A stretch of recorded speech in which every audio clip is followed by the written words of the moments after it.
अब इंजीर के चंद फ़ायदे मैं आपको बताता हूँ। नंबर 1, हाजमे को बेहतर बनाती है।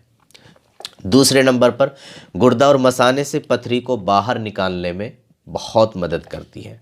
नंबर 3, अखरोट और बादाम के साथ इसको इस्तेमाल अगर किया जाए तो बहुत सारे जहरों से ये हिफाजत करती है।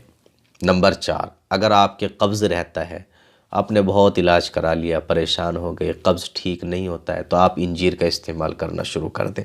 इसी तरीके से नंबर 5 पर है कि सर्दियों में अगर बच्चों को इसको इस्तेमाल कराएं और बच्चों को खिलाएं, इसके 2-3 पीस रोज़ाना बच्चे को खिला दिया जाए तो बच्चे के जिस्म के अंदर जो बढ़ोतरी होती है उसकी हाइट में, उसकी हेल्थ में, तो उसमें ये इजाफ़ा करती है, बच्चे की नुशो नुमा में इजाफ़ा करती है, बढ़ोतरी करती है।